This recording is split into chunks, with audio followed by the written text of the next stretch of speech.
ធម្មតាយើងជាសិស្សបកាយអញ្ចឹងវាមានកត្តាអីខ្លះដែលជំរុញឲ្យយើងខិតខំប្រឹងរៀនណាពីតាំងពីយើងចូលរៀននៅសមត្ថភូមិនឹងដំបូងមកនៅពីក្មេងខ្ញុំមិនមែនជាសិស្សម្នាក់ដែលថាមានសមត្ថភាពនៅក្នុងការរៀនមកគឺចេះចាំគ្រប់សពហ្មងឯងពេលហ្នឹងខ្ញុំអានអក្សរក៏អាចនិយាយបានថាអត់ប្រកួតប្រជែងមួយអ្នករួមថ្នាក់បានតែខ្ញុំក៏ចាប់ផ្ដើមបណ្ដុះនៅគំនិតខ្លួនឯងក្នុងការខិតខំប្រឹងប្រែងរៀនសូត្រដល់ថ្នាក់ថាលោកគ្រូអ្នកគ្រូគាត់ប្រាប់ប៉ាខ្ញុំថាគាត់មើលឃើញនៅសមត្ថភាពរបស់ខ្ញុំនៅក្នុងការរៀនប៉ុន្តែខ្ញុំបញ្ចេញអត់ទាន់អស់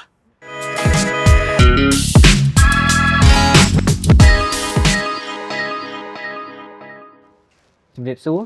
ស្វាគមន៍មកកាន់ SPS Connect Podcast រដូវកាលទី1នេះពួកយើងនឹងជជែកគ្នាអំពីវិធីសាស្ត្ររៀនកាន់តែពូកែទទួលបានបន្ទុកកាន់តែខ្ពស់ថ្ងៃនេះយើងមានវាគ្មិនកិត្តិយសមួយរូបដែលជាអតីតសិស្សនិទេស A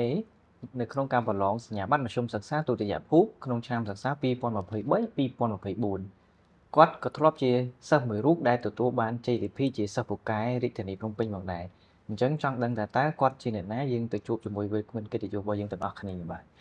ជំរាបសួរកញ្ញាបាទចាជំរាបសួរទីចាក៏ដូចជាជំរាបសួរទៅកាន់សិស្សានុសិស្សទាំងអស់គ្នាដែលកំពុងតែមើល podcast នេះដូចគ្នាបាទអរគុណមែនតើសម្រាប់ការចូលរួម podcast របស់យើងនៅថ្ងៃនេះអាចសូមកញ្ញាជួយណែនាំខ្លួនជាលម្អិតតិចបាទមិញណែបើកក្បាលមកមិញចង់ណែនាំទស្សនិកជនដែរប៉ុន្តែគិតថាទុកឲ្យកញ្ញាណែនាំវាឲ្យកាន់តែលម្អិតកាន់តែច្បាស់បាទចាទីចាចាជំរាបសួរទីចាម្ដងទៀតខ្ញុំមានឈ្មោះហេងសុភកញ្ញាគឺជាអតីតសិស្សនៃសាលារៀនសុវណ្ណភូមិទីតាំងដូនពេញដែលខ្ញុំក៏ជាអតីតសិស្សនិទេសអេមួយរូបនៅក្នុងឆ្នាំសិក្សា2023-2024ដោយសប្តាហ៍ថ្ងៃខ្ញុំកំពុងតែធ្វើការសិក្សានៅឯសាលារៀនសាកលវិទ្យាល័យអាមេរិកភ្នំពេញទៅលើជំនាញការអភិវឌ្ឍ software បាទកញ្ញាចង់សាកសួរកញ្ញាបន្តិចទៅមើលយើងចង់ break ទៅការដែលយើងចូលរៀននៅសុវណ្ណភូមិដំបូងកញ្ញាចូលរៀនពីឆ្នាំណាមកដែរហើយធម្មតាយើងជាសិស្សបកាយអញ្ចឹងវាមានកត្តាអីខ្លះដែលជំរុញឲ្យយើងខិតខំប្រឹងរៀនណាពីតាំងពីយើងចូលរៀននៅសុវណ្ណភូមិនឹងដំបូងមក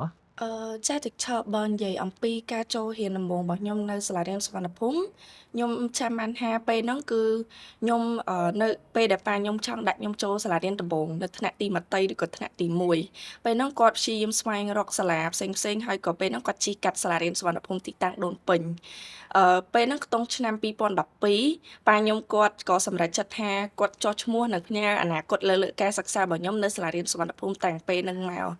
ហើយចាប់តាំងពីចូលថ្នាក់ទី1ហ្នឹងមកខ្ញុំអាចនិយាយបានថានៅពីក្មេងខ្ញុំមិនមែនជាសិស្សម្នាក់ដែលថាមានសមត្ថភាពនៅក្នុងការរៀនមកគឺចេះចាំគ្រប់សពហ្មងឯងព្រោះខ្ញុំចាំកាលពេលដែលខ្ញុំនៅរៀនថ្នាក់តូចថ្នាក់ទី1ថ្នាក់ទី2គឺ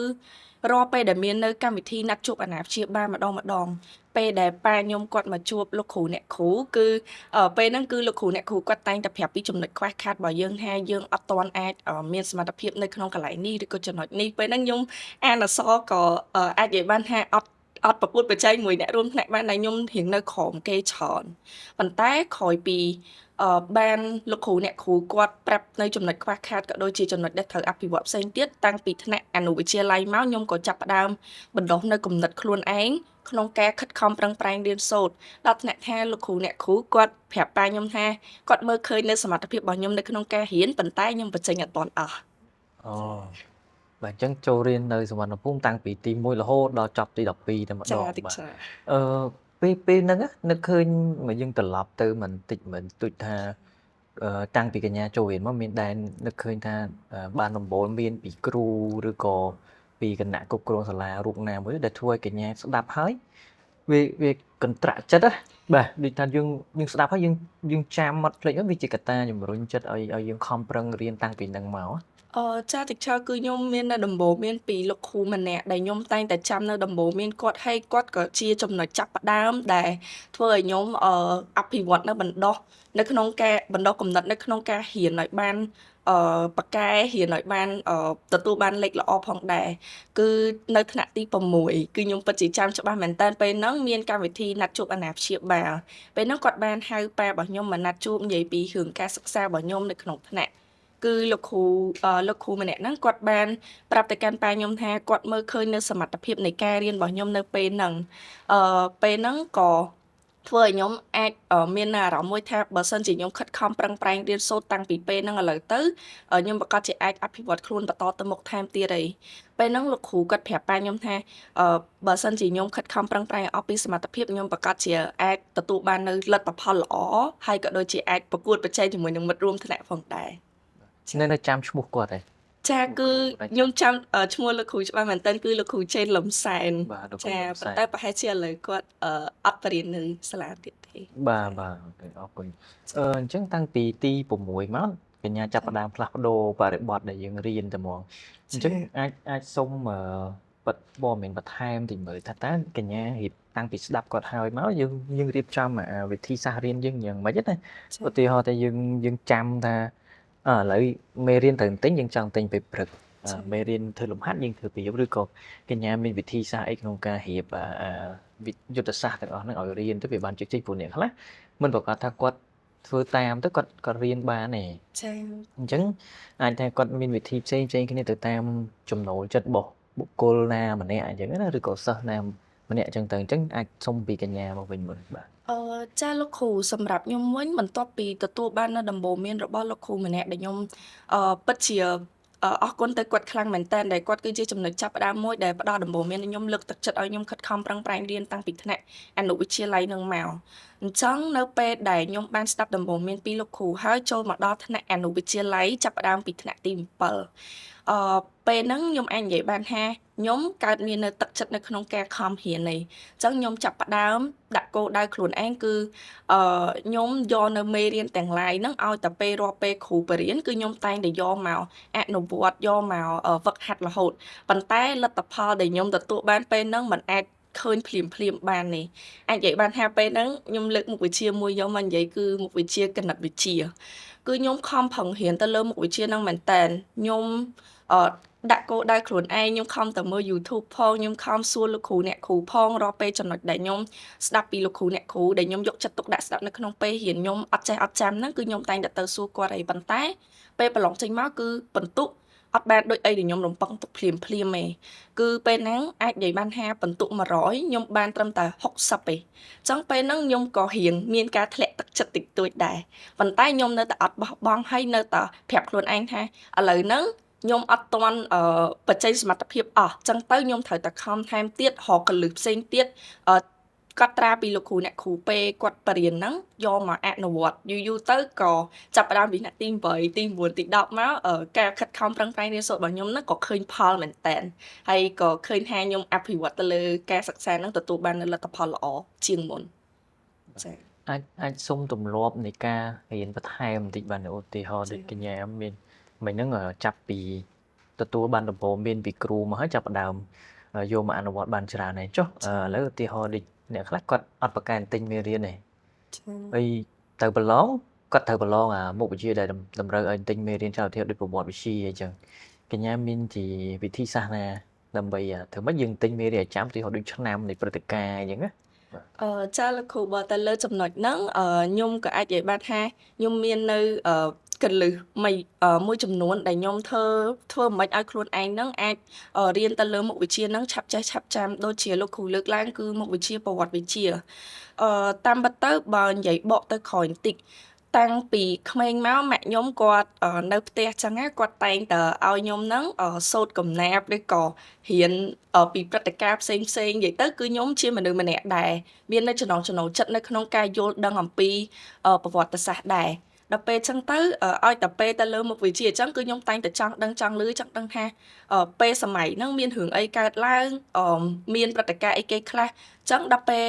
មកខ្ញុំអនុវត្តនៅការរៀនផ្ទាល់ជាពិសេសទៅលើមុខវិជ្ជាប្រវត្តិដែលលោកគ្រូលើកឡើងហ្នឹងគឺកលឹះមួយចំនួនហ្នឹងគឺយើងមិនបាច់អាចថាយើងចាំហ្មងឯងគឺពេលដែលលោកគ្រូអ្នកគ្រូបញ្យល់នៅក្នុងថ្នាក់ស្ដាប់គាត់បញ្យល់ឲ្យយល់ពីព្រឹត្តិការណ៍ថាអូកើតឡើងពីសម័យនេះវាតភ្ជាប់ទៅនៅសម័យនេះព្រឹត្តិការណ៍ហ្នឹងគេត្រូវតែកើតឡើងអញ្ចឹងទៅអាចធ្វើឲ្យយើងហ្នឹងមាននៅចំណូលចិត្តមួយថាយើងចាំពីសម័យហ្នឹងទោះបីយើងមិនចាំប៉ុន្តែយើងដឹងអំពីព្រឹត្តិការណ៍ដែលកើតឡើងក៏យើងអាចយកមកសរសេរក្នុងការប្រឡងឬក៏យកមកអនុវត្តនិយាយផ្ទាល់បានដែរចាកញ្ញាធ្លាប់ជាសិស្សបកាយខ្មែរបាទហើយក៏បដូរទៅប្រឡងសិស្សបកាយរូបវិទ្យាវិញបាទសុំ ជាអារម្មណ៍ពេលហ្នឹងបន្តិចមូលហេតុអីដែលយើងឃើញថាយើងបកកែខ្មែរប៉ុន្តែតើយើងត្រឡប់ទៅយកមុខវិជ្ជារូបវិទ្យាដែលមុខវិជ្ជាជាវិទ្យាសាស្ត្រវិញណាមានមូលហេតុអីមានកត្តាអីដែរបាទចាលោកគ្រូចង់ចំណុចហ្នឹងផងដែរខ្ញុំគិតថាបងប្អូនក៏ដូចជាសិស្សសានុសិស្សគាត់ប្រកាសជាឆ្ងល់ហើយហេតុអីបានជាខ្ញុំដំបូងប្រឡងសិប្បកម្មខ្មែរទេប៉ុន្តែដល់ពេលខ្ញុំបដូរទៅប្រឡងសិប្បកម្មរូបវិទ្យាវិញនៅថ្នាក់វិទ្យាល័យគឺនៅលើចំណុចហ្នឹងគឺខ្ញុំមានកត្តាមួយចំនួនដូចគ្នាទី1ហ្នឹងគឺខ្ញុំចាប់ផ្ដើមដំបូងខ្ញុំអត់ទាន់បានដឹងអំពីការប្រកួតឬក៏ការប្រឡងសិប្បកម្មហ្នឹងទេប៉ុន្តែមានអ្នកគ្រូម្នាក់ដែលគាត់បានជំរុញលើកទឹកចិត្តរបស់ខ្ញុំទៀតអីគឺគាត់ជំរុញលើកទឹកចិត្តរបស់ខ្ញុំឲ្យថាខ្ញុំចូលប្រឡងសិប្បកម្មទៅព្រោះគាត់មើលទៅលើទឹកដៃនៃការសរសេររបស់យើងនៅក្នុងថ្នាក់ហ្នឹងគាត់មើលឃើញថាយើងអាចសរសេរមានខ្លឹមឃ្លាបានល្អហើយមានអត្ថន័យបានល្អអញ្ចឹងទៅក៏ខ្ញុំពេលហ្នឹងក៏រៀងស្ទាក់ស្ទើរដែររៀងអត់សូវក្លាហានដែរប៉ុន្តែក៏គិតថាតែបើខ្ញុំអត់សាកគឺខ្ញុំអត់ដឹងថាសមត្ថភាពរបស់ខ្ញុំនៅកម្រិតណាទេអញ្ចឹងទៅក៏ខ្ញុំចាប់ផ្ដើមចូលប្រឡងសិប្បកម្មខ្មែរហើយពេលហ្នឹងអាចនិយាយបានថាទៅលើមុខវិជ្ជាខ្មែរហ្នឹងគឺខ្ញុំចូលចិត្តមួយផ្នែកដែរទើបខ្ញុំចូលទៅប្រឡងហើយពេលដែលប្រឡងហ្នឹងគឺខ្ញុំខិតខំអស់ពីសមត្ថភាពមែនតើខ្ញុំទិញសៀវភៅយកមកមើលផងមើលប្រវត្តិសាស្ត្រផងវប្បធម៌ទូទៅផងហើយពេលហ្នឹងគឺចាប់ការប្រឡងសិប្បកម្មខ្មែរតមកដល់ថ្នាក់វិទ្យាល័យហេតុផលចម្បងដែលខ្ញុំបដូរពីការប្រឡងសិប្បកម្មខ្មែរមកប្រឡងរូបវិទ្យាហ្នឹងគឺតាក់ទងទៅនឹងប៉ារបស់ខ្ញុំដូចគ្នាប៉ាខ្ញុំគឺជាគាត់ជាគ្រូបង្រៀនរូបវិទ្យាគាត់ជាគ្រូបង្រៀនរូបវិទ្យាម្នាក់ដែលខ្ញុំពេលហ្នឹងគឺចូលទៅដល់ថ្នាក់វិទ្យាល័យភ្លាមថ្នាក់ទី10ភ្លាមគឺប៉ាខ្ញុំគាត់ចាប់ផ្ដើមបញ្យល់ខ្ញុំពីរូបបញ្យល់ពីអីចឹងទៅក៏ខ្ញុំមានការបដូរនៅចំណងចំណូលចិត្តរៀនគិតថាខ្លួនឯងដូចស័ក្តិសមឬក៏ខ្លួនឯងដូចចូលចិត្តទៅលើមុខវិជ្ជាវិទ្យាសាស្ត្រជាងមានអារម្មណ៍ថាខ្ញុំយល់ដឹងទៅលើមុខវិជ្ជានឹងច្រើនហើយប៉ាគាត់បរៀនបន្ថែមផងអីផងទៅក៏សម្រេចចិត្តថាចូលមុខវិជ្ជារូបវិទ្យាឲ្យខំឲ្យអស់ពីសមត្ថភាពក្នុងការប្រឡងហ្នឹងទៅចា៎កាលហ្នឹងធ្លាប់គិតទេថាខ្ញុំចង់ដូរពីអក្សរសាស្ត្រមកវិទ្យាសាស្ត្រវិញដោយសារកត្តាហ្នឹងថ្ងៃក្រោយទៅខ្ញុំចង់ធ្វើអីចឹងតាក់ទងមួយវិទ្យាសាស្ត្រតាមពិតទៅលោកគ្រូត្រង់ចំណុចហ្នឹងក៏ខ្ញុំធ្លាប់បានគិតដែរខ្ញុំផ្លាស់ប្ដូរខ្លួនឯងពីមុខវិជ្ជាភាសាខ្មែរទៅលើមុខវិជ្ជាវិទ្យាសាស្ត្រហ្នឹងមិនបានន័យថាមុខវិជ្ជាអក្សរសាស្ត្រហ្នឹងគឺខ្ញុំអត់ចូលចិត្តទេខ្ញុំនៅតែរក្សាចំណងចំណូលចិត្តទៅលើមុខវិជ្ជាហ្នឹងដដែលប៉ុន្តែខ្ញុំអាចនិយាយបានថាដោយសារតែទៅលើថ្នាក់វិទ្យាល័យយើងមានការបែងចែកនៅក្នុងការរៀនថ្នាក់វិទ្យាសាស្ត្រនិងថ្នាក់សង្គមអីផ្សេងទៅហើយខ្ញុំគិតថាថ្នាក់ទាំងពីរហ្នឹងសុទ្ធតែសំខាន់ប៉ុន្តែខ្ញុំចង់ជ្រើសរើសទៅលើមុខវិជ្ជាវិទ្យាសាស្ត្រដោយសារតែខ្ញុំគិតគូរថាតទៅមុខទៀតអាចនឹងខ្ញុំរើសយកជំនាញរៀនទៅលើខាងផ្នែកនឹងច្រើនអញ្ចឹងទៅបើខ្ញុំប្រស៊ាំខ្លួននឹងឲ្យខ្លួនឯងមានការដុសខាត់ទៅលើទៅលើផ្នែកនឹងហ្មងក៏ល្អដែរចា៎បាទកញ្ញាអញ្ចឹងឥឡូវតាមរយៈកញ្ញាមានប្រសាសន៍មកគឺយើងរៀប schedule រៀនអីច្រើនហើយចា៎ចុះឥឡូវដល់ពេលយើងរៀនច្រើនពេកព្រោះខ្ញុំធ្លាប់ឮកូនសិស្សយើងភាគច្រើនគាត់ថាគាត់រៀនច្រើនអញ្ចឹងអត់មានពេលសម្រាកអត់មានពេលអីទេគាត់និយាយថា burn out ណាបាទកញ្ញាមានជា technique អីឧទាហរណ៍ឥឡូវយើងខំប្រឹងរៀនហើយដល់ពេលរៀនខ្លាំងពេកបាទមានអ្នកខ្លះរៀនដល់ឈឺទៀតយើងធ្វើម៉េចឲ្យយើងចែកម្លែកតុល្យភាពរវាងយើងម៉ោងយើងរៀនក៏ដូចជាម៉ោងយើងសម្រាកក៏ដូចជាម៉ោងយើងដើរលំហែនឹងបានដើម្បីជៀសវាងកុំឲ្យ burn out ហើយតែកាលណា burn out ទៅក៏រៀនឡើងចូលអញ្ចឹងណាបាទមាន technique អីចាលោកគ្រូទៅលើចំណុចហ្នឹងខ្ញុំអាចនិយាយបានថាទៅលើការរៀនយើងម្នាក់សិតតែខិតខំប្រឹងប្រែងរៀនសិតតែដាក់ការភាពខ្លួនឯងដាក់គោលដៅថាពីដើមមកយើងត្រូវធ្វើមិនអីប៉ុន្តែទៅតាមបទពិសោធន៍របស់ខ្ញុំផ្ទាល់ខ្ញុំធ្លាប់ជាសិស្សម្នាក់ដែលធ្លាប់ដាក់ការវិភាគដាក់គោលដៅឲ្យខ្លួនឯងខំរៀនឲ្យបានដល់ទីបញ្ចប់ឬក៏ខំរៀនចំណុចហ្នឹងត្រូវតែរៀនចំណុចហ្នឹងហ្មងប៉ុន្តែតាមបទពិសោធន៍របស់ខ្ញុំផ្ទាល់ក៏ខ្ញុំមាននៅពេលខ្លះដែលខ្ញុំរៀងអស់កម្លាំងរៀងនឿយហត់ដែលពេលរៀនទៅមានអារម្មណ៍ថាខ្លួនឯងទៅមុខឡើងរួចប៉ុន្តែចំណុចមួយដែលខ្ញុំអាចលើកឡើងហ្នឹងគឺទី1កម្លាំងចិត្តពីអ្នកផ្ទះហើយដល់ពេលទី2ហ្នឹងគឺការដឹងច្បាស់ថាខ្លួនឯងត្រូវតែសម្រេចនៅចំណុចហ្នឹងឲ្យបានអញ្ចឹងនៅពេលដែលខ្ញុំដាក់ការវិភាគដំបូងមកខ្ញុំដាក់ការវិភាគខ្លួនឯងដាក់គោលដៅថាឥឡូវការវិភាគរបស់ខ្ញុំត្រូវរៀនពីថ្ងៃច័ន្ទដល់ថ្ងៃសុក្រត្រូវសម្រេចថាត្រូវប្រឡងថ្នាក់មធ្យមសិក្សាទុតិយភូមិត្រូវតែយកនិទ្ទេសនេះឲ្យបាននិទ្ទេសនោះឲ្យបានអញ្ចឹងទៅប៉ុន្តែនៅឆ្នាំពាក់កណ្ដាលទីខ្ញុំក៏មានអារម្មណ៍នឿយហត់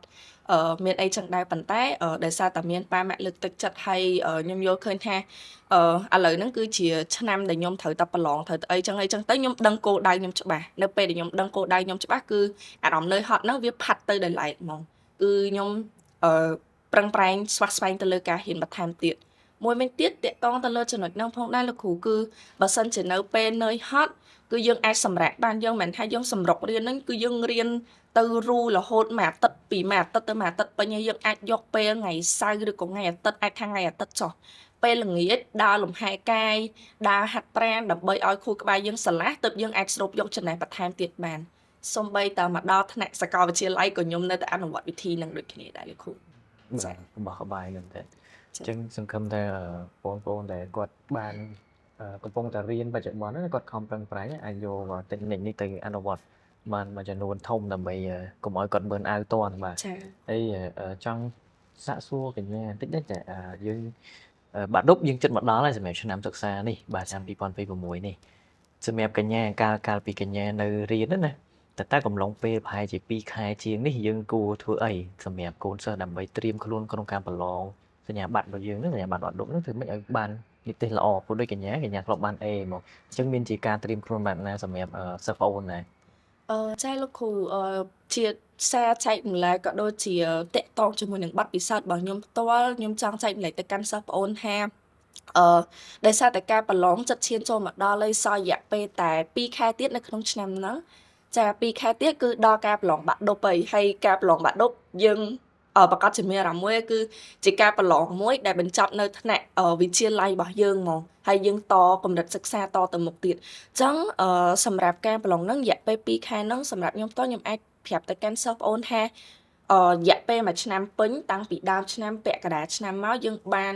ស្រូបយកនៅចំណេះដឹងស្ដាប់យកការពន្យល់ពីលោកគ្រូអ្នកគ្រូមកជាច្រើនហើយចឹងទៅសល់រយៈពេល2ខែហ្នឹងខ្ញុំគិតថាបងប្អូនគួរតែយកពេលហ្នឹងដើម្បីទៅហ្វឹកហាត់និងអនុវត្តខ្លួនឯងផ្ទាល់ឲ្យបានច្រើនយើងនៅតែទៅស្ដាប់លោកគ្រូអ្នកគ្រូយកចិត្តទុកដាក់ជាមួយនឹងមេរៀនរបស់គាត់ក៏ចំណាំនៅចំណុចសំខាន់ផ្សេងៗប៉ុន្តែរយៈពេល2ខែហ្នឹងគឺវាគៀកមែនតើគៀកទៅនឹងការប្រឡងមែនតើអញ្ចឹងខ្ញុំអាចនិយាយបានថាគាត់យកពេលហ្នឹងមកអនុវត្តខ្លួនឯងឲ្យច្រើនហ្វឹកហាត់ practice ឲ្យច្រើនជាពិសេសទៅលើមុខវិជ្ជាដែលគាត់គិតថាគាត់នៅមានចំណុចខ្សោយគាត់អត់ទាន់អាចធ្វើទៅលើមុខវិជ្ជាហ្នឹងបានល្អទេអញ្ចឹងយកមុខវិជ្ជាហ្នឹងមកហ្វឹកហាត់ឲ្យបានច្រើនឲ្យបានកាន់តែល្អដើម្បីឲ្យគាត់ដឹងថាសមត្ថភាពគាត់គឺទៅបានមួយមុខវិជ្ជាហ្នឹងហើយអញ្ចឹងនៅពេលដែលគាត់ដល់ពេលប្រឡងគឺគាត់អត់មានអារម្មណ៍ថាភ័យព្រួយទោះបីមានអារម្មណ៍ភ័យមែនតែគាត់មាននៅចំណេះក្នុងខ្លួនឯងដល់ពេលអញ្ចឹងអារម្មណ៍ភ័យហ្នឹងវារៀងបាត់ទៅមួយឡែកឯងចា៎បាទជុកត្រឡប់ទៅកំឡុងពេលប្រឡងវិញយើងត្រៀមខ្លួនមុនប្រឡងបាទចុះទៅដល់ពេលប្រឡងតើគួរធ្វើម៉េចឧទាហរណ៍ស្រាប់តែគាត់ចំមុខវិជ្ជាដែលគាត់គិតថារៀងពិបាកសម្រាប់គាត់ចុះជាពិសេសដូចមុខវិជ្ជាគណិតវិទ្យាអញ្ចឹងសម្រាប់អ្នកដែលគាត់មិនសូវប្រកែគណិតវិទ្យាអញ្ចឹងគាត់គួរធ្វើម៉េចក្នុងកំឡុងពេលប្រឡងបើសិនជាជួបវិញ្ញាសាហ្នឹងដែលចេញមកសំណួរហ្នឹងរៀងពិបាកអញ្ចឹងណាចាលោកគ្រូវិញនិយាយពីក្នុងកំឡុងពេលប្រឡងវិញអាចនិយាយបានថាខ្ញុំពេលប្រឡងហ្នឹងក៏ជួបជាមួយនឹងកលៈទេសៈមួយដែលខ្ញុំរៀងតាក់ជាមួយនឹងសំណួរខ្លះដែរហើយក៏ខ្ញុំពេលហ្នឹងរៀងភាំងខ្លួនឯងដែរប៉ុន្តែ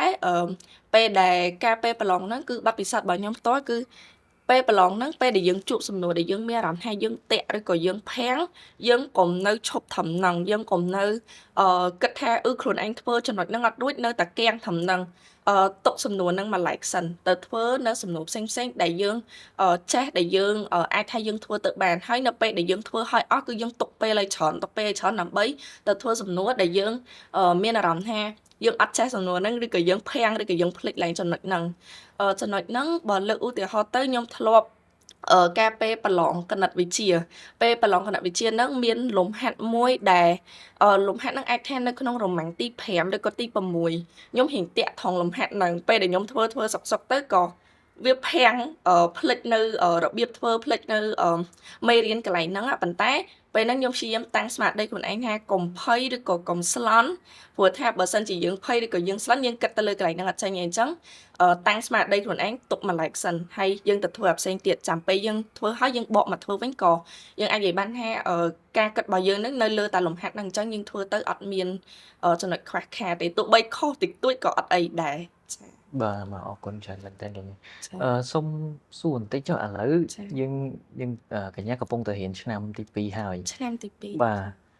កញ្ញាមើលឃើញភាពខុសប្លែកគ្នាមិនខ្លះដែរកំឡុងពេលដែលយើងខំរៀនតាំងពីដើមនិយាយថាខំរៀន12ឆ្នាំចុះ រហូតដល់ខ្លួនឯងទទួលបាននិទេស A ហើយមកអង្គុយនៅទីនេះដើម្បីផ្ដល់ជាសារចែករំលែកក៏ដូចជាគន្លឹះផ្សេងៗទៅកាន់សិស្សប្អូនណាយើងមើលឃើញថាតើយើងមានភាពខុសប្លែកគ្នាមិនអាពេលយើងអត់ទាន់ខំហើយនឹងពេលដែលយើងខំហើយទទួលបានលទ្ធផលមកដូចសពថ្ងៃអារម្មណ៍របស់យើងនៅពេលហ្នឹងមិនដែរចារិកឆើបើទៅលើកន្លែងហ្នឹងពេលដែលចប់ទី12ភ្លាមកំឡុងពេលថ្នាក់វិទ្យាល័យនេះយើងប្រកាសជាខំប្រឹងប្រែងរៀនសូត្រអ្វីផ្សេងឯងប៉ុន្តែពេលដែលចប់ថ្នាក់ទី12ភ្លាមចប់វិទ្យាល័យពប់ទទួលបាននៅនិទេសអីផ្សេងពេលហ្នឹងយើងប្រកាសជាមានអារម្មណ៍រំភើបសប្បាយចិត្តក៏ដូចជាដឹងគុណទៅដល់ប៉ាម៉ាក់លោកគ្រូអ្នកគ្រូផ្សេងដែលគាត់បានផ្ដល់ទំនុកចិត្តឲ្យយើងយកចិត្តទុកដាក់បង្រៀនហើយក៏ដូចជាមើលថែយើងផងដែរអញ្ចឹងពេលចប់ហ្នឹងយើងមានអារម្មណ៍សប្បាយចិត្តហើយប៉ុន្តែក្រោយពីចប់ទី12មករយៈយើងផុតពីថ្នាក់វិទ្យាល័យពេលហ្នឹងក៏ខ្ញុំមានអារម្មណ៍ប្លែកផ្សេងពីពេលដែលខ្ញុំកំពុងតែជាសិស្សថ្នាក់វិទ្យាល័យម្នាក់ដែលចប់ថ្នាក់វិទ្យាល័យអីចឹងទៅពេលហ្នឹងខ្ញុំរៀងមានអារម្មណ៍ថារៀងភាំងរៀងប្លែកស្មារតីថាតើខ្ញុំត្រូវធ្វើអីបន្តទៀតព្រោះឥឡូវចប់ថ្នាក់វិទ្យាល័យខ្ញុំត្រូវដល់ពេលដែលខ្ញុំត្រូវមានទំនួលខុសត្រូវស្វែងរកនៅជំនាញដែលខ្លួនឯងត្រូវរៀនហើយគិតគូរពីអនាគតវែងឆ្ងាយអញ្ចឹងពេលហ្នឹងក៏ខ្ញុំគិតគូរច្រើនភាសាមួយប៉ាម៉ាក់ច្រើនដើម្បីរើសជំនាញដែលខ្លួនឯងត្រូវរៀនហើយចុងបញ្ចប់មកក៏ខ្ញុំរើសយកជំនាញដែលខ្លួនឯងរៀនសប្តាហ៍ថ្ងៃហ្នឹងគឺគេអភិវឌ្ឍ software ហើយខ្ញុំមើលឃើញខ្លួនឯងមានភាពខុសប្លែកថាថ្នាក់វិទ្យាល័យយើងមានលោកគ្រូអ្នកគ្រូគាត់តាមជួយទំនុកបំរុងតាមឲ្យយើងរបៀបថាគាត់កាយផ្លូវឲ្យយើងដើររហូតប៉ុន្តែពេលដែលយើងមកដល់ថ្នាក់សាកលវិទ្យាល័យយើងអ្នកដើរខ្លួនឯងយើងអ្នកសម្រេចខ្លួនឯងអត់មានអ្នកគេមកដាក់សម្ពាធយើងឬក៏អត់មានអ្នកគេមកចាំត្រួយត្រាយផ្លូវឲ្យយើងទៀតទេអញ្ចឹងទៅខ្ញុំមានអារម្មណ៍ខុសប្លែកថាយើងត្រូវមានទំនួលខុសត្រូវច្រើនជាងមុនបាទភ្ជាប់ជាមួយការសិក្សារបស់កញ្ញានៅសាកលវិទ្យាល័យបន្តិចកញ្ញាក៏ជានិស្សិតអាហារូបករណ៍ដែរបាទអញ្ចឹងអាចសុំកលឹះបន្តិចទៀតមកបាទថាទៅម៉េចបន្ទាប់ពីយើងប្រឡងទី12ចប់ហើយយើងរហូតដល់យើងទទួលបានអាហារូបករណ៍ណាតើជាទូទៅសាកលវិទ្យាល័យជាដៃគូរបស់សុវណ្ណភូមិគាត់ផ្ដល់ជូនអាហារូបករណ៍បែបណាឬក៏កញ្ញាដាក់ពាក្យធ្វើបែបណាមានប្រឡងមានអីចឹងដើម្បីអាចទទួលបានអាហារូបករណ៍សិក្សានៅសាកលវិទ្យាល័យហ្នឹងណាចាលោកគ្រូបើទៅលើអាហារូបករណ៍វិញតាមពិតទៅសាលារៀនសុវណ្ណភូមិគាត់មានដៃគូអាហារូបករណ៍ច្រើនមែនតើហើយពេលដែលខ្ញុំចប់ថ្នាក់ទី12ភ្លាមហ្នឹងក៏លោកគ្រូអ្នកគ្រូគាត់ជំរុញឲ្យដាក់អាហារូបករណ៍ជាដៃគូសហប្រតិបត្តិការមួយសាលាហើយខ្ញុំក៏ធ្លាប់បានដាក់ដូចគ្នាដែរហើយមួយវិញទៀតក៏ខ្ញុំទៅស្វែងរកនៅអាហារូបករណ៍ខ្លួនឯងដូចជាអាហារូបករណ៍របស់រដ្ឋាភិបាលយើងមានអាហារូបករណ៍របស់សម្ដេចតេជោអាហារូបករណ៍អមតអាហារូបករណ៍របស់ក្រសួងប្រៃសណីផ្សេងដល់ពេលហ្នឹងគឺកលឹះនៅក្នុងការដាក់អាហារូបករណ៍ហ្នឹងពេលហ្នឹងខ្ញុំអាចនិយាយបានថាដោយសារតែយើងចាប់ទី12យើងទទួលបាននៅលទ្ធផលមួយដែលយើងចង់បានដែរដល់ពេលចឹងទៅគេក៏មានតម្រូវការទៅលើអាហារូបករណ៍ហ្នឹងដែរថាត្រូវដាក់ពីនិទេសណាដល់និទេសណាដល់ពេលចឹងទៅខ្ញុំក៏សម្រេចចិត្តថាបន្ទាប់ពីខ្ញុំដាក់អាហារូបករណ៍ជាមួយនឹងដៃគូរបស់សាលាហើយខ្ញុំក៏ទៅសាកស្វែងរកខ្លួនឯងដាក់អាហារូបករណ៍របស់រដ្ឋាភិបាលទៅដែលយើងនិយាយទៅយើងយកចំណេះដែលយើងរៀនពីវិទ្យាល័យហ្នឹងយកទៅប្រឡងយកទៅដាក់ចឹងទៅបានអាចទទួលបាននៅជោគជ័យបានហើយក៏គេមើលលើសមត្ថភាពយើងដែរថាយើងអាចតទៅមុខជាមួយនឹងសាកលវិទ្យាល័យនឹងបានអត់ទៅគេផ្ដល់អាហារូបករណ៍ឲ្យយើងបាទអរគុណកញ្ញាច្រើនមែនតើឥឡូវសូមជាចុងក្រោយមួយចុះបាទសម្រាប់សិស្សប្អូនដែលកំពុងតែរៀនគាត់ចង់បានពីtechnique ហើយកញ្ញាផ្ដល់ជូនហើយឥឡូវគេអាចសុំជាមតិយោបល់ចុងក្រោយចាកញ្ញាមានពាក្យពេចន៍អីចង់ផ្ដាំផ្ញើទៅសិស្សដែលគាត់កំពុងតែរៀនគាត់មិនទាន់ចប់ព្រោះយើងបានឆ្លងកាត់ការខំប្រឹងប្រែងមកច្រើនដែររហូតដល់ទទួលបានលទ្ធផលអាចថាជាទីគាប់ចិត្តហើយព្រោះយើងបាននិទេស A ផងជាប់អាហារូបករណ៍នៅសាកលវិទ្យាល័យផងបាទអញ្ចឹងមានជាពាក្យពេចន៍អីសម្រាប់ផ្ដាំផ្ញើទៅកាន់បងប្អូនជំនាន់ក្រោយណាដើម្បីគាត់ទទួលបានលទ្ធផលល្អអាចថាចង់ល្អជាងកញ្ញាទៅទៀតណាបាទចាលោកគ្រូចឹងចំពោះអ្វីដែលខ្ញុំអាចចែកម្លែកបានទៅកាន់សិស្សប្អូនគឺមានច្រើនប៉ុន្តែខ្ញុំនៅលើកយកនៅកត្តាមួយចំនួនក៏ដូចជាសារចុងក្រោយដើម្បីចែកម្លែកទៅកាន់បងប្អូនឲ្យគាត់ខិតខំបន្តទៅមុខទៀតចឹងអាចនិយាយបានថាគឺទី1ហ្នឹងតាក់ទងជាមួយនឹងការរៀនសូត្ររបស់យើងតែម្ដងដោយសារតើបងប្អូនឥឡូវគឺកំពុងតែស្ថិតនៅក្នុងថ្នាក់វិទ្យាល័យមិនថាថ្នាក់អនុវិទ្យាល័យវិទ្យាល័យផ្សេងឯងគឺបងប្អូនអាចប្រកាន់ភ្ជាប់យកនៅកលឹះ4ដែលបងអាចចែកម្លែកបានគឺទី1កលឹះទី1ហ្នឹងនៅពេលដែលយើងកំពុងតែធ្វើការសិក្សាហ្នឹង ទីមួយគឺការយកចិត្តទុកដាក់ទៅលើមេរៀនរបស់លោកគ្រូអ្នកគ្រូគឺពេលដែលយើងរៀនយើងយកសមត្ថភាពនៃការយល់របស់យើងយកមកប្រើប្រាស់ពេលដែលលោកគ្រូអ្នកគ្រូបញ្យល់គឺព្យាយាមយល់អំពីអ្វីដែលគាត់បញ្យល់យើងថាចំណុចហ្នឹងគេចង់បានន័យថាម៉េចចំណុចហ្នឹងមានរបៀបយ៉ាងណាខ្លះហើយដល់ពេលចំណុចទី2ហ្នឹងគឺតាក់ទងជាមួយនឹងការ active recalling ឬក៏ការទន្ទិញឲ្យចាំមេរៀនបន្ទាប់ពីយើងយកនៅសមត្ថភាពនៃការយល់របស់យើងយកទៅប្រើប្រាស់ហើយគឺយកសមត្ថភាពនៃការចងចាំរបស់យើងយកមកប្រើប្រាស់វិញម្ដងបានន័យថាពេលយើងក្រោយពីពេលរៀនអញ្ចឹងពេលដែលយើងក្រោយពីពេលរៀនមកគឺយើងមិនត្រូវស្វ័យសិក្សាខ្លួនឯងរៀនខ្លួនឯងអញ្ចឹងទៅអាចនិយាយបានថាពេលហ្នឹងគឺបងប្អូនព្យាយាមទិញក៏បានactive recall នៅចំណុចដែលយើងរៀនហើយនឹងឲ្យមានការចងចាំផងយល់ផងទៅចំណុចចុងក្រោយគឺបងប្អូនអាចយកទៅអនុវត្តនៅក្នុងបាទអាចនិយាយបានថាយកទៅវឹកហាត់នៅក្នុងកិច្ចការដែលបងប្អូនធ្វើដូចជាលំហាត់មេរៀនសំដួលអញ្ចឹងយើងយល់យើងចាំហើយយើងយកទៅហ្វឹកហាត់នៅក្នុងកិច្ចការដែលយើងត្រូវធ្វើទៅកលឹះទាំងអស់ហ្នឹងអាចធ្វើឲ្យយើងរៀនទៅទទួលបាននូវប្រសិទ្ធភាពហើយមួយវិញទៀតក្រៅពីការដែលយើងរៀននឹងហើយយើងត្រូវដឹងអំពីការរៀបចំផែនការសិក្សារបស់ខ្លួនឯងគោលដៅរបស់ខ្លួនឯងថាខ្លួនឯងចង់ទទួលបាននូវលទ្ធផលបែបណានៅក្នុងការរៀនហើយព្យាយាមផ្ដល់កម្លាំងចិត្តឲ្យខ្លួនឯងមិនថាយើងជួបប្រទះនៅឧបសគ្គការលំបាកនៅក្នុងការរៀនហ្នឹងយ៉ាងណាទេកុំចោះចាញ់ឲ្យសោះកុំបាក់ទឹកចិត្តដល់ថ្នាក់ថាយើងចោះចាញ់ថាយើងលែងចង់តទៅមុខពីព្រោះអ្វីក៏ដោយយើងធ្វើតែងតែជួបនៅឧបសគ្គប៉ុន្តែឲ្យតែយើងឆ្លងកាត់ឧបសគ្គហ្នឹងបានគឺយើងអាចឆ្លងផុតនៅរឿងផ្សេងៗជាច្រើនឆ្លងផុតនៅភាពដែលលំបាកហ្នឹងយើងតទៅមុខបានទៀតហើយមួយវិញទៀតជាចុងក្រោយហ្នឹងគឺពេលដែលបងប្អូនរៀនហ្នឹងគឺបងប្អូនកុំដាក់សម្ពាធលើខ្លួនឯងខ្លាំងពេករៀនទៅតាមសមត្ថភាពរបស់យើងហើយខិតខំឲ្យអស់ពីសមត្ថភាពបានយើងទទួលបាននូវលទ្ធផលល្អហើយជាពិសេសហ្នឹងមិនថាបងប្អូនរៀនថ្នាក់អនុវិទ្យាល័យឬអីផ្សេងឯងយើងមិនមែនរៀនតែក្នុងថ្នាក់ឯងក្រៅពីនឹងទៀតចំណុចបន្ថែមទៀតហ្នឹងគឺបងប្អូនអាចចូលរួមនៅកម្មវិធីផ្សេងចូលរួមប្រកួតចូលរួមនៅកម្មវិធីដែលសាលាឬក៏លោកគ្រូអ្នកគ្រូគាត់ជំរុញមកហ្នឹងយើងចូលរួមទៅព្រោះកម្មវិធីទាំងអស់ហ្នឹងគឺបានអភិវឌ្ឍយើងច្រើនមែនតើធ្វើឲ្យយើងមានភាពរីកចម្រើនទាំងក្នុងសាលាទាំងក្រៅសាលាយើងយល់ដឹងពីបរិបទនៅខាងក្រៅច្រើនការប្រកួតផ្សេងយើងប្រកួតប្រជែងជាមួយនឹងសិស្សានុសិស្សដែលគាត់នៅខាងក្រៅសាលាផ្សេងហើយមួយវិញទៀតគឺធ្វើឲ្យយើងហ្នឹងរីកចម្រើនទៅជាបុគ្គលម្នាក់ដែលមានភាពក្លាហានដែលអាចធ្វើអ្វីៗបានច្រើនណាចឹងទៅជាចុងក្រោយសម្រាប់បងប្អូនដែលគៀកនៅក្នុងការប្រឡងសញ្ញាបត្រមធ្យមសិក្សាទុតិយភូមិផងដែរបងសូមផ្ញើសារទៅកាន់បងប្អូនថាបងប្អូនត្រូវតែខិតខំប្រឹងប្រែងឲ្យអស់ពីសមត្ថភាពមិនថាពេលការរៀនហ្នឹងយើងជួបនៅឧបសគ្គផ្សេងជាច្រើនមិនក៏ដោយក៏ត្រូវតែខំឲ្យអស់ពីសមត្ថភាពដែរធ្វើយ៉ាងណាឲ្យតែយើងអាចតទៅមុខបានខំប្រឹងរៀនគឺប៉ុណ្ណឹងជោគជ័យបាទគួរក្បាយមែនទេសូម្បីតែខ្ញុំអ្នកស្ដាប់នេះក៏បានជាតិចនិចយកទៅរៀនខ្លួនឯងបន្ថែមដែរបាទអរគុណច្រើនមែនទេកញ្ញាសម្រាប់ការចំណាយពេលវេលាក្នុងការចូលរួមដែលផ្ដល់ជាតិចនិចយុទ្ធសាស្ត្រផ្សេងជាច្រើនសម្រាប់សិស្សានុសិស្សដែលគាត់អាចយកទៅសិក្សាបន្ថែមអនុវត្តបន្ថែមដើម្បីជំរុញឲ្យការសិក្សារបស់គាត់